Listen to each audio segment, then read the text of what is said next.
আর ওয়াকআপ নিয়ে আমি আর বলবো না, নতুন করে আমাকে বারবার ডোন্ট ইনসিস্ট মি।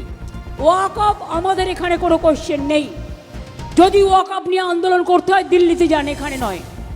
বাংলায় আপনাদের কোনো দেখুন, মুখ্যমন্ত্রী এই বক্তব্য অত্যন্ত দুর্ভাগ্যজনক আমাদের জন্য। একজন রাজ্যের অভিভাবিকার কাছ থেকে এই মন্তব্য আমাদের প্রত্যাশিত ছিল না, অপ্রত্যাশিত মন্তব্য।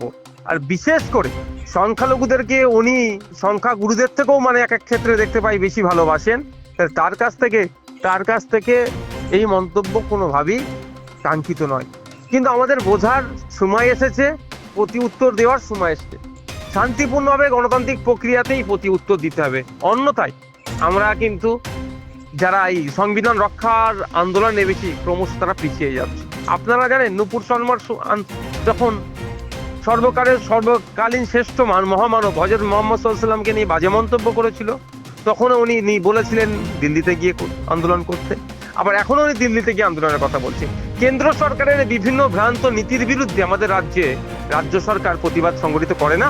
এই কদিন আগেই তো নিত্য প্রয়োজনীয় জিনিসের মধ্যে জীবনদায়ী ঔষধের দাম যে বেড়ে গিয়েছিল, তখন দামটা কমানোর জন্য বলেছিল, আন্দোলন হচ্ছিল রাজ্যে। 60 টাকা 50 টাকা গ্যাসের দাম বেড়ে গেল, তার জন্য আন্দোলন আমাদের রাজ্যে হয়েছিল। শুধু তাই নয়, কেন্দ্রীয় এজেন্সি দিল্লির এজেন্সি এসে আমাদের পুলিশ কর্তাকে ধরতে গিয়েছিল শুনেছিলাম, তার জন্য আমাদের রাজ্যেই ধর্নায় বসে গিয়েছিলেন মাননীয়া।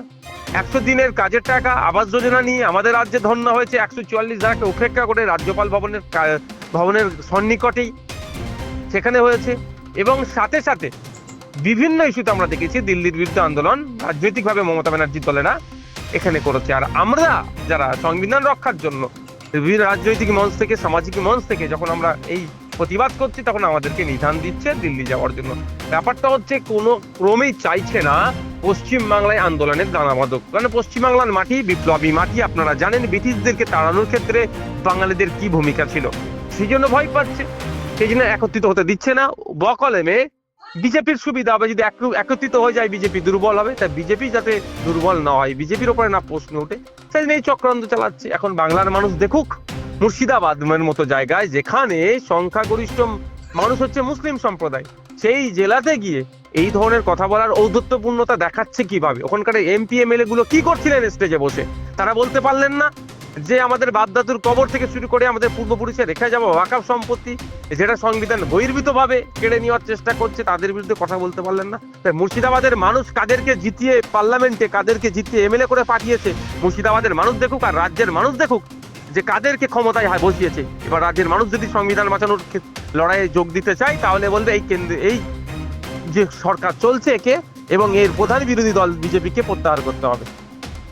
পিস নিউজ বাংলা, সত্যের পক্ষে শান্তির পথে।